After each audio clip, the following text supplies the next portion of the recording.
സമയം മാറിയത് ഓർത്തില്ല. തങ്കപ്പാ, ടാങ്ക് നിറക്കണം. ഞാനോ? പിന്നെ ഞാനോ? അങ്ങ് 2ാം നിലക്കും മേലെയുള്ള ടാങ്ക് ഞാൻ നിറക്കണമെന്നല്ലേ? സംസാരിച്ച് നിൽക്കാൻ നേരമില്ല. പൈപ്പിൽ ഒരു തുള്ളി വെള്ളമില്ല. വേഗം വേണം.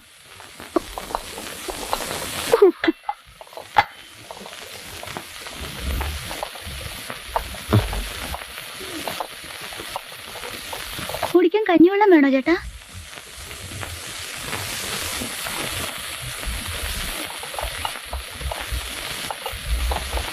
എടാ, കുത്തിരുന്ന് ശമ്പളം വാങ്ങാന്നാണോ നിന്റെ വിചാരം? എടാ തങ്കപ്പാ, ഞങ്ങടെ കീറടാ. മനുഷ്യന് ശ്വാസം മുട്ടും, ഇത്തിരി വിശ്രമിക്കട്ടെ. നിനക്ക് വിശ്രമിക്കുന്നത് വല്ല ഊട്ടിയിലെ വല്ലയിടത്ത് പോടാ. എല്ലും മുറുകെ പണിയെടുത്താ പല്ലും മുറുകെ തിന്ന. അതാണ് ഇവിടുത്തെ പ്രമാണം. നിന്റെ അല്ല തകിട് പൊടിയാലും വെറുതെ ഇരിക്കാൻ ഞാൻ സമ്മതിക്കില്ല. കീറടാ, എടാ കീറടാ. ആ, അത് കഴിഞ്ഞ് വെയില് പോണതിന് മുമ്പേ ഇത് മുഴുവൻ അലക്കിടണം. അതും ഞാൻ തന്നെ ചെയ്യണോ? പിന്നെ നിന്റെ മറ്റോനെ ഇരിക്കണ്ട ഇവിടെ. കണ്ടവളുടെ വിഴുപ്പലക്കാനാണോ ഈശ്വര നീ എന്നെ CID ആക്കിയത്? എടാ ദാസാ, എന്താ എന്താ എന്താ നീ പിറുപിറുക്കണേ? ഒന്നുമില്ലേ? എടാ, നീ വെള്ളം നിറച്ചില്ലേ? അവനോട് വേറെ ജോലിയുണ്ട് എന്ന് പറഞ്ഞ അടുക്കള വെള്ളമില്ലാതെ ഞാൻ എന്ത് ചെയ്യും? തന്നെത്താൻ കോരിക്കൊള്ളണം. നീ കീറടാ. ഞാൻ നിയമിച്ച വേലക്കാരനെ ഭരിക്കും ഇവിടെ വേറെ ഒരുത്തി വരണ്ട. ആര് നിയമിച്ചാലും എന്റെ ഭർത്താവ് വേണല്ലോ ഇവർക്കൊക്കെ ശമ്പളം കൊടുക്കാൻ. എന്റെ മകനായതിനു ശേഷം അല്ലടി നിന്റെ ഭർത്താവായത്. ഓ, എടാ തങ്കപ്പ, നിന്നോടാ പറഞ്ഞത്. എടാ നോക്കി നിൽക്കാതെ കീറടാ. എനിക്കൊരു കുന്തവുമില്ല. കയ്യും കഴുകി വെട്ടി വീഴാണെങ്കിൽ വന്നേക്കട്ടെ.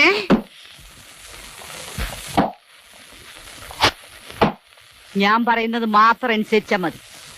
ടാങ്കിൽ വെള്ളം നിറയ്ക്കാൻ അധികം താമസിക്കണ്ട. കീറിക്കോ കീറിക്കോ.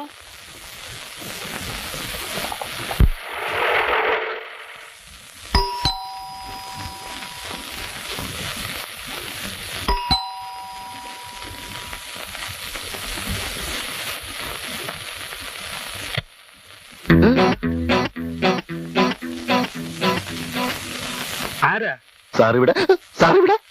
ആരാടോ താൻ? ഞാൻ ആരാ? അവന്റെ ഇവിടുത്തെ പുതിയ വേലക്കാരനാ, തങ്കപ്പൻ. ആ പാടെ ഒരു പിശാചിനെ പോലെ ഉണ്ടല്ലോ. വാതിൽ തുറന്നപ്പോ ഞാനങ്ങ് വരണ്ടു പോയി. ആഴ്ചക്ക് അശ്രീകരാണെങ്കിലും ഒരുവിധം പണിയൊക്കെ ചെയ്യും. നീ നിലം തുടക്കി തങ്കപ്പാ. ഒരുത്തനെ വിശ്വസിക്കാൻ വയ്യാത്ത കാലമാ. വല്ലതും കട്ടോണ്ട് പോയാലോ? എങ്കിലും അവന്റെ അധോഗതിയായിരിക്കും. നീ കക്കൂടാ. കണ്ടപ്പോ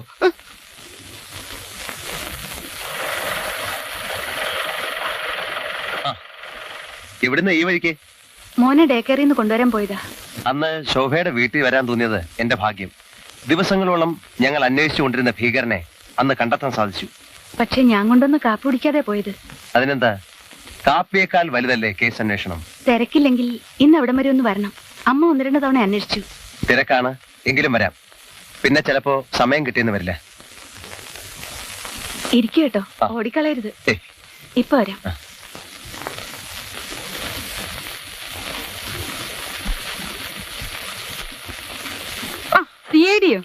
CID നാട്ടിൽ തന്നെ ഉണ്ടായിരുന്നോ? ഉണ്ടായിരുന്നു. ഓരോരോ ആവശ്യങ്ങൾക്കായി അങ്ങും ഇങ്ങും അലയുകയായിരുന്നു. അലേണ്ടി വരും. കേതുവല്ലേ? അല്ല, രാമദാസൻ. അതല്ല എന്റെ CID. ഇപ്പൊ കേതുർദശയല്ലേന്ന്. അതറിയില്ല. കഷ്ടം. പിന്നെ എങ്ങനെയാ ഫലം അറിയാ? ഫലത്തില് ദോഷങ്ങളുണ്ടെങ്കിൽ നമ്മൾ പ്രതിവിധി ചെയ്യണ്ടേ?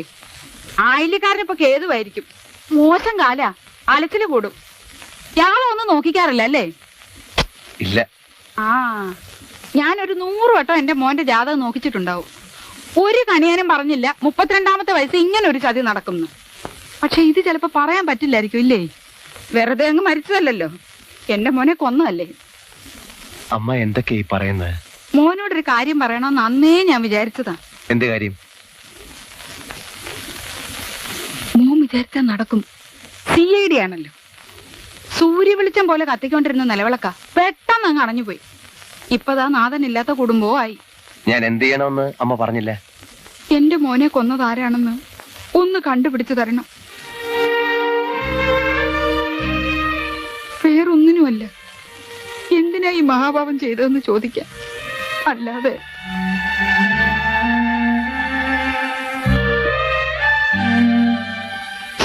എന്താ അമ്മേ?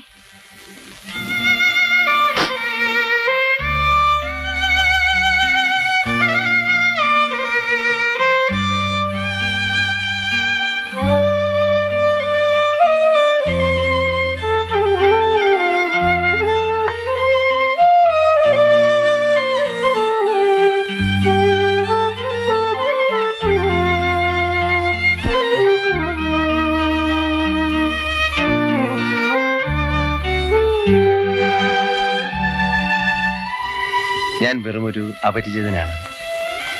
എങ്കിലും അമ്മയോട് ദേഷ്യം തോന്നരുത്. രാജേട്ടൻ പോയ പിന്നെ അമ്മ ഇതുവരെ നോർമൽ ആയിട്ടില്ല. ഞാൻ അതല്ല ചോദിച്ചത്. മനസ്സിലായി. രാജേട്ടനെ ആരെങ്കിലും കൊന്നതാണോ എന്നല്ലേ? അതെ, അങ്ങനെ പറഞ്ഞു. ശരിയാണ്.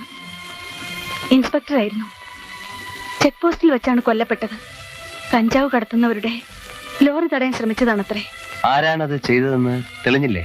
തെളിഞ്ഞാലും ഇല്ലെങ്കിലും രാജേട്ടനെ തിരിച്ചു കിട്ടില്ലല്ലോ. അതുകൊണ്ട് ഞാൻ കേസിന്റെ പുറകെ പോയില്ല. പോയിരുന്നേല് അമ്മയും വിജിമോനും പട്ടിണി കിടന്നേനെ. അല്ല, ഈ മർഡർ കേസ് ആവുമ്പോ ആർക്കാണ് താല്പര്യം? സർക്കാരിനോ അതോ വക്കീലന്മാർക്കോ? കൊലപാതകമല്ലെന്ന് വരുത്തി തീർക്കാനാണ് സർക്കാർ ശ്രമിച്ചത്, ആനുകൂല്യങ്ങൾക്ക് തടസ്സമുണ്ടാക്കാൻ. വിധവയുടെ അവകാശം എന്ന നിലയിൽ എനിക്കൊരു ജോലി തരപ്പെടുത്തി തരാൻ ആരൊക്കെയോ ശ്രമിച്ചു. പക്ഷേ രാജേട്ടന് 2 വർഷത്തെ സർവീസ് തികയാൻ 2 ദിവസത്തെ കുറവുണ്ടെന്ന് പറഞ്ഞ് സർക്കാർ അത് നിഷേധിച്ചു. അതൊന്നും അങ്ങനെ വിടാൻ പാടില്ലായിരുന്നു. പിന്നെ ഞാൻ ചെന്ന് രാഷ്ട്രീയ നേതാക്കന്മാരുടെ വീട്ടുപടിക്കൽ കാവലിരിക്കണമായിരുന്നു. ഇപ്പോ അഭിമാനമെങ്കിലും നഷ്ടപ്പെട്ടിട്ടില്ലെന്ന് സമാധാനിക്കാം. എത്ര കഷ്ടപ്പെട്ടാലും എന്റെ മോനെ ഒരു നല്ല നിലയിലാക്കണമെന്ന പ്രാർത്ഥന എനിക്കുള്ളൂ. ശോഭയുടെ അച്ഛനും അമ്മയൊക്കെ അവരെന്നെ നേരത്തെ എഴുതി തള്ളിയതാണ്. സ്പോർട്സ്മാനായ രാജേട്ടനെ സ്നേഹിച്ചതിന്, വിവാഹം കഴിച്ചതിന്. ഞാനൊരു ക്രിസ്ത്യാനി പെണ്ണായിട്ടാണ് ജനിച്ചതെന്ന് പറയാൻ വിട്ടു. ഇത്രയും പ്രയാസങ്ങൾ ഉള്ളിലൊതുക്കി കഴിയുന്ന ഒരാളാണ് ശോഭയെന്ന് ഞാൻ പ്രതീക്ഷിച്ചതേയില്ല. ഞാനൊക്കെ മറക്കാൻ ശ്രമിക്കുകയാണ്. മറന്നേ പറ്റൂ.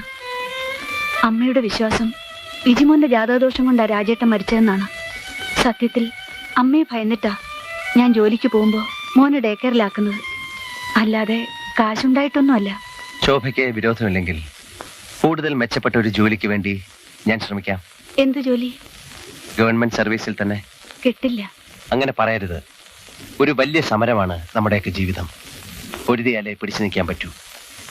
ഞാനൊന്ന് ശ്രമിച്ചു നോക്കട്ടെ.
തങ്കപ്പൻ ചേട്ടനോ? നീ വരെ ഉറങ്ങിയില്ലേ? അയ്യോ, ഇതെന്താ ശബ്ദം ഏതാണ്ട് പോലെ ഇരിക്കുന്നല്ലോ. ജലദോഷം ജലദോഷം. ഇപ്പൊ ശരിയായി. ചേട്ടൻ എങ്ങോട്ട് പോവാ? അറിഞ്ഞിട്ടതിന് നേരെ ഇത്രയായിട്ട് ഉറങ്ങാത്തത്. വീട്ടുകാര്യങ്ങൾ ഓർത്തോണ്ട് കിടന്നാ ഉറക്കം വരില്ലേ ചേട്ടാ? അപ്പൊ വീട്ടുകാരും ഓർക്കണ്ട. കിടന്നോ, ഞാൻ വീട് വാങ്ങാൻ പോവാ. എന്നിട്ട് ഉടനെ വരുവോ? ഞാൻ വരുവോ വരാതിരിക്കുകയോ ചെയ്യും.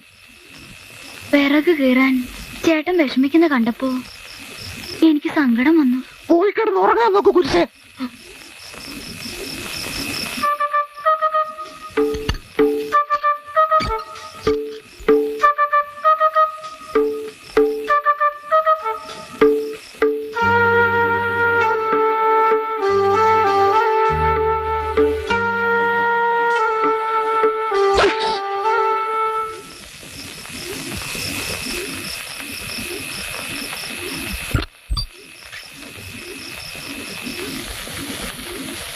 നിന്നെ ഇതിനൊന്നും കൊള്ളുകയില്ലെന്ന് നീ വീണ്ടും വീണ്ടും തെളിയിച്ചിരിക്കുകയാണ് എന്റെ വിജയ. എടാ, നിനക്ക് കുറച്ചെങ്കിലും ബോധം ഉണ്ടായിരുന്നെങ്കിൽ നീ ക്ലോറോഫോം മൂക്കി കയറ്റൂ. അതോടെ ഇവന്റെ കാറ്റ് പോയിരുന്നെങ്കിൽ എത്ര നന്നായിരുന്നു എന്റെ ഈശ്വര. ബോധം തെളിയുന്നതിന് മുമ്പ് സൂര്യൻ ഉദിച്ചിരുന്നെങ്കിൽ ആ തടിയൻ എന്റെ കാറ്റ് കളഞ്ഞേനെ. എങ്കിലയാലെ ഈ കേസിൽ നിന്ന് ഞാൻ ഒഴിവാക്കിയേനെ. ദാസ, ഒരു കൈപ്പഴ പറ്റി ഞാൻ നിലം തുടച്ചും വിറക് കീറിയും വെള്ളം കോരി കഷ്ടപ്പെടുന്നത് എന്തിനു വേണ്ടിയാ? നമ്മുടെ കേസിന്റെ വിജയത്തിന് വേണ്ടിയല്ലേ? നീ കുറച്ചുകൂടെ ക്ലോറോഫോം എങ്ങനെയെങ്കിലും സംഘടിപ്പിച്ചതാ. എന്തായാലും ഇന്നവന്റെ ചോര ഞാൻ എടുക്കും. ഒരു കാര്യത്തിൽ എനിക്ക് സന്തോഷമുണ്ട്. എന്താ? പ്രഭാകരൻ തമ്പിയുമായി നമുക്ക് മുൻ പരിചയമുള്ളത് കൊണ്ട് എനിക്കും അവിടെ വരാം. അവിടെ നിന്നുകൊണ്ട് തടിയന്റെ എല്ലാ നീക്കങ്ങളും നമുക്ക് വാച്ച് ചെയ്യാം. ഇനി അങ്ങോട്ട് CID-കളുടെ താവളം ആ വീടായിരിക്കും.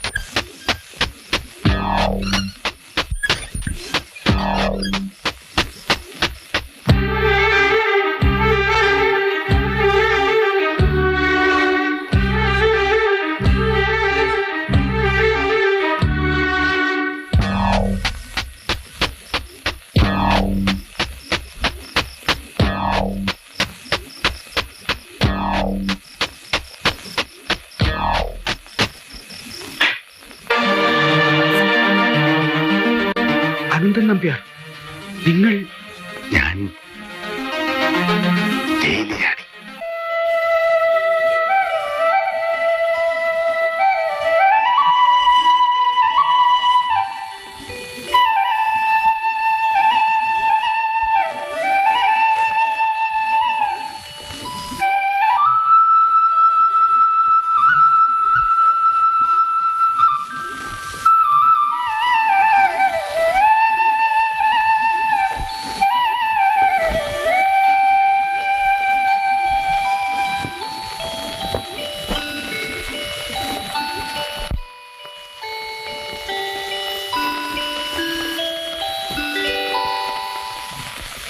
$15 ലക്ഷത്തിന്റെ മയക്കുമരുന്ന് പിടിച്ചു.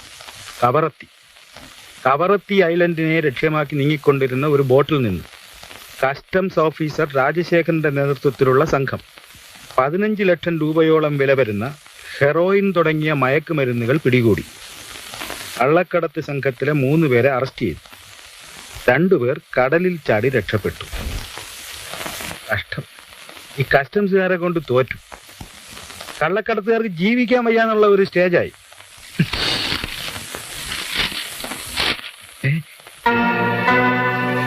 മയക്കുമരുന്ന് കള്ളക്കടത്ത് രാജാവ് അനന്തൻ നമ്പ്യാർ ജയിൽ ചാടി.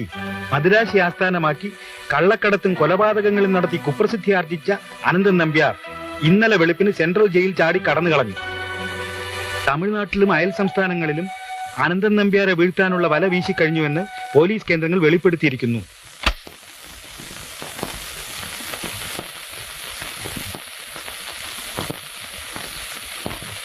അനന്തോ, അനന്തൻ നമ്പ്യാരെ, എന്നെ തല്ലല്ലേ, ഞാൻ ഒരു കുറ്റവും ചെയ്തിട്ടില്ല. ഇങ്ങോട്ട് നോക്കി, ഇത് ഞാനാ, പ്രഭാകരൻ നമ്പി. ഞാനങ്ങ് ഭയന്നു പോയില്ലോടോ. ഇങ്ങനെ ഭയന്ന് അതാ അകത്തായത്. കള്ളക്കടത്തും കൊലപാതകമൊക്കെ ചെയ്യുന്നവനെ ഇങ്ങനെ പേടിത്തൊണ്ടനാവരുത്. താനിക്കത് പറയാം. ഞാൻ അനുഭവിച്ചതിന്റെ 100-1 താൻ അനുഭവിച്ചിരുന്നെങ്കിൽ ഇതിനു മുമ്പേ ഹാർട്ട് അറ്റാക്ക് വന്ന് എത്തേനെ. 2 മലയാളി CID-കളാ മദ്രാസി കള്ളക്കടത്ത് രാജാവായിരുന്ന എന്റെ ജീവിതം കുട്ടിച്ചോറാക്കിയത്. അവന്മാരെ തട്ടാൻ ഞാൻ പഠിച്ച പണി 18 നോക്കി. പക്ഷെ ആ ഭയങ്കരന്മാരുടെ അടുത്ത് എന്റെ അടവൊന്നും ഫലിച്ചില്ല. പിന്നെ എന്തൊക്കെ ഉണ്ട് പ്രഭാര വിശേഷങ്ങള്? തന്റെ മുഖത്തെന്തോ തെളിച്ചില്ലാതെ. കള്ളക്കടത്തും കൊലപാതകമൊക്കെ എങ്ങനെയുണ്ട്? അങ്ങനെ നടന്നു പോകുന്നു. എന്നാലും ഞാൻ ജയിലില്ല എന്നറിഞ്ഞിട്ട് തനിക്കൊന്നും കാണാൻ തോന്നിയില്ലല്ലോ. അതിന് ആ സമയത്തെല്ലാം ഞാൻ ഇടുക്കിയിലായിരുന്നു. അവിടെ കഞ്ചാവ് തോട്ടത്തിന്റെ പണി നടന്നുകൊണ്ടിരിക്കുമ്പോഴാ താ അകത്തായ വിവരം ഞാൻ അറിയുന്നത്. പിന്നെ സംഗതി കുഴപ്പത്തിലേക്ക് നീങ്ങിക്കൊണ്ടിരിക്കുക. എന്റെ ലേറ്റസ്റ്റ് ഫോട്ടോ സഹിതം വാർത്ത പത്രത്തിൽ വന്നിട്ടുണ്ട്. നോക്ക്. Oh my God.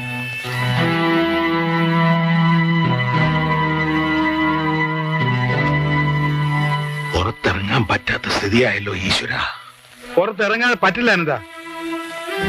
എന്നെ പറ്റി പോലീസിന് ഇന്നുവരെ യാതൊരു സംശയവുമില്ല.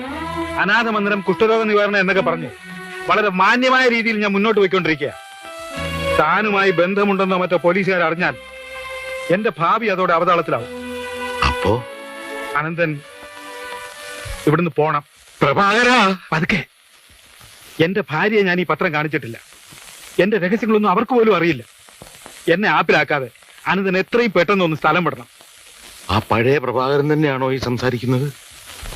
7 വർഷങ്ങൾക്ക് മുമ്പ് വിജയവാഡയിലെ കാസിനോ ഹോട്ടലിൽ വെച്ച് മാറുവാടിയെ തല്ലിച്ചതച്ച് ഇടയിലുണ്ടായിരുന്ന 4 ലക്ഷം രൂപ നമ്മൾ പങ്കിട്ട് ആ സൗഹൃദമൊക്കെ താൻ ഇത്ര പെട്ടെന്ന് മറന്നോ?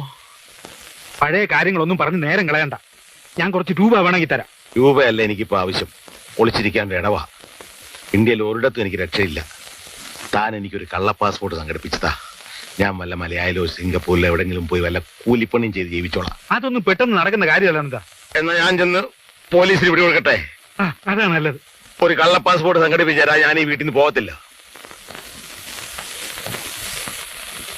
ഈ വീട്ടിൽ എന്തായാലും തന്നെ നിർത്താൻ ഒക്കത്തില്ല. താൻ ഒരു കാര്യം ചെയ്യും, എന്റെ കൊപ്രാക്കളത്തിൽ പോയി നിൽക്കും. പക്ഷേ താൻ അടിമുടി ഒന്ന് മാറണം. എന്ന് വെച്ചാ വേഷം മാറണം. തലയിൽ ഒരു വിഗ് വെക്കണം, ഒരു താടി വേണം. പിന്നെ പാറപ്പുറത്ത് ചിരട്ടയിട്ട് വരയ്ക്കും പോലുള്ള തന്റെ ഒരു ശബ്ദം ഉണ്ടല്ലോ, അതൊന്ന് മാറ്റണം.